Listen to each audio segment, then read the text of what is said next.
From the IMTV Wave Channel 5 studio at Greenville Senior High School, home of the Greenville Green Wave, the Greenville Veterans Memorial Park and Digital Library proudly presents Never Stop Serving.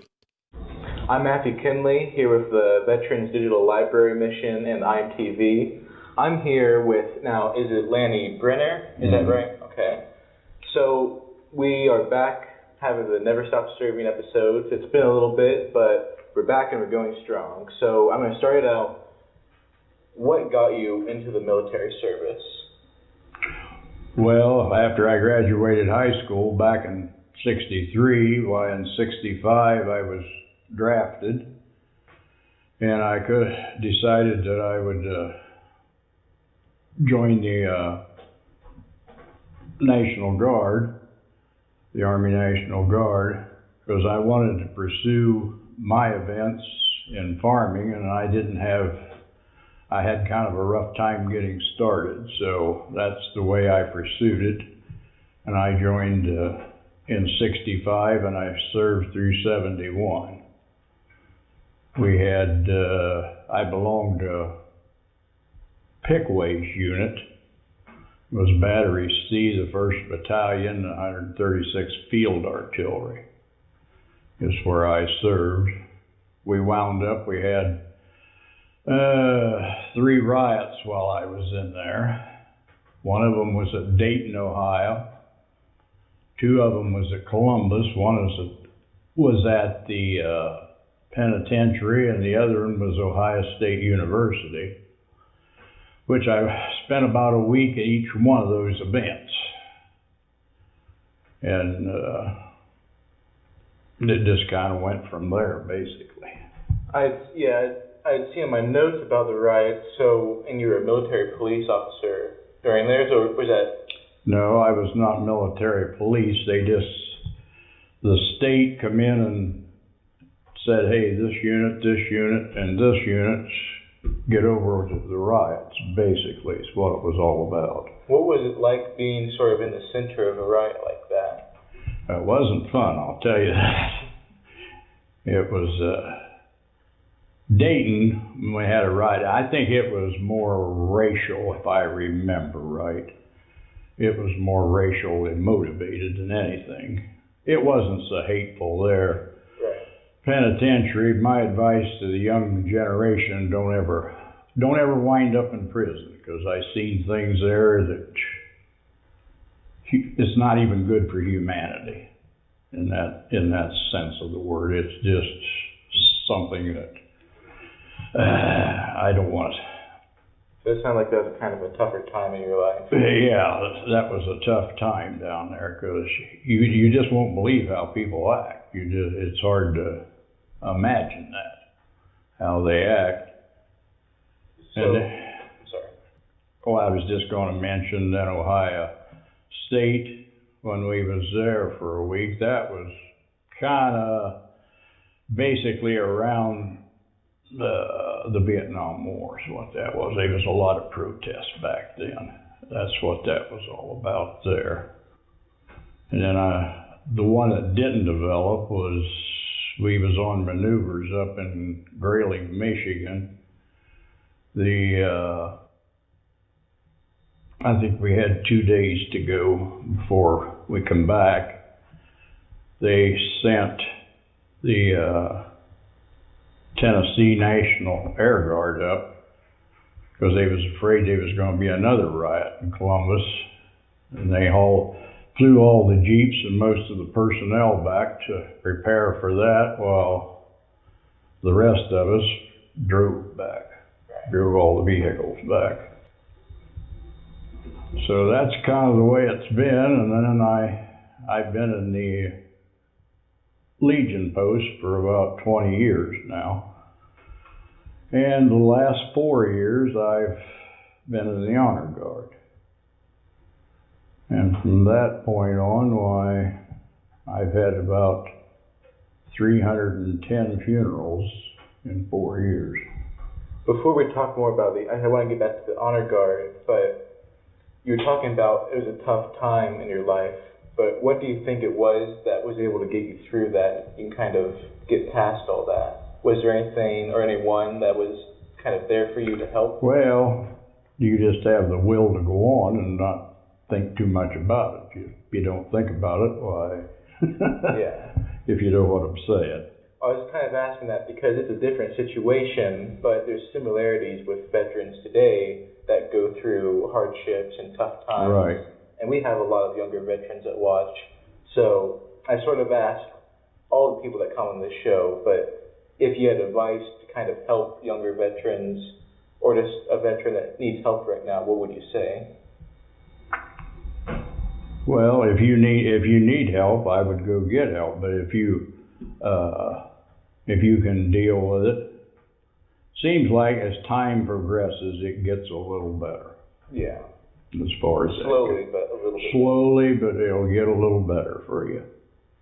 So, if you don't want to talk about it more, we've had people on the Honor Guard before come on here, but can you tell us a little bit more about the Honor Guard and what role you have in it?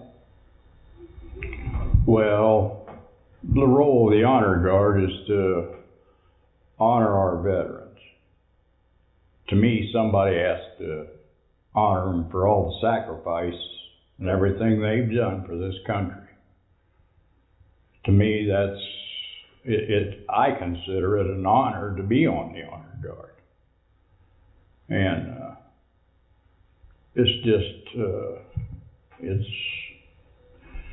we're just honoring the veterans.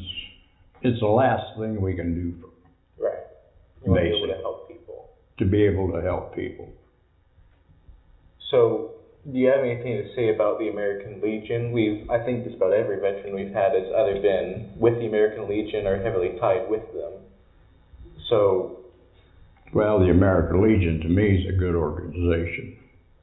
Right. They help to protect the veterans, which you've seen over the years with the way the VAs was working with the veterans. Yeah.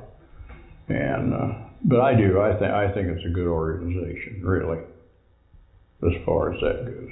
So I think you had kind of mentioned it, but what was the difference between the National Guard and the military police, like the MPs?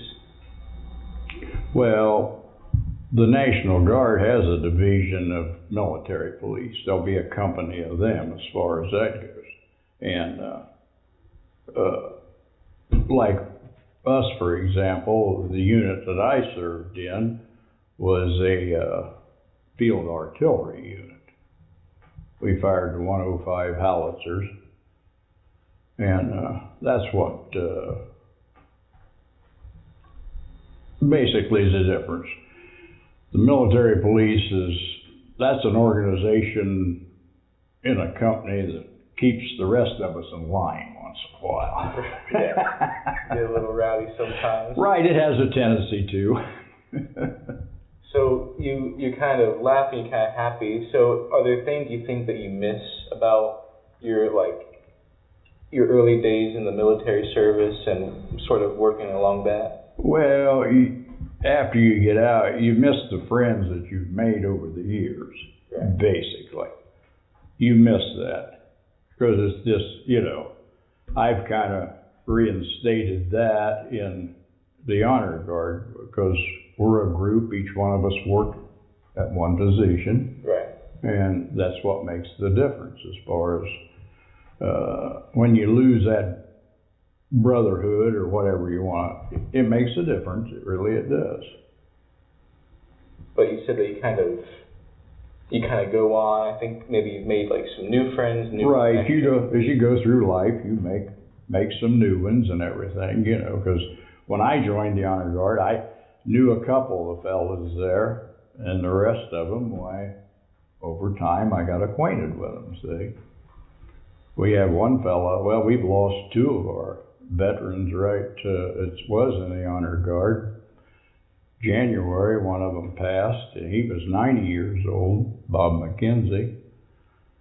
And here a couple of weeks ago, Dale Marker, he was 93, and he passed. He was still doing it. always got a kick out of Dale, because Dale, as you get older, you get weaker. There's no getting around it. Well, Dale and them, we have a funeral out in the cemetery. Why, old Dale, he'd carry the rifle out. I usually carry it back for him or something. He said, he said back in World War II, he said that rifle never was that heavy. But that's a rhetoric that you reestablish, you might say. So. Well, I think, is there anything else you kind of wanted to say about your experiences? I think you kind of touched on it earlier, but any advice to viewers, military or not? Well, as far as the military, I can't, if you want to belong to an organization, the Post 140 is a good organization. I have no qualms with that. But like I said, it's just one of them things that, you grow together with, You got a problem, why? You always got somebody to talk to. Right. Basically. So. Well, we're not quite an organization, but obviously the episode, the Never Stop Serving, the whole program with Mike, the Veterans Digital Library, we're kind of trying to work with the VFW, American Legion, and sort of like you're saying with the Honor Guard, we are in a different way. We're trying to honor veterans in past, present, future. It's in the name, we're trying to memorialize them, all the veterans, because we think that all veterans are equal, and I think that they should all, no matter what they did or how they served, should be treated as heroes. So I think if you don't have anything else to say, we're going to close this episode out. Again, I'm here with Lanny Brenner. Thank you for a great episode. It was a great pleasure to meet you, and hopefully this episode turns out all right. So, thank you. All right.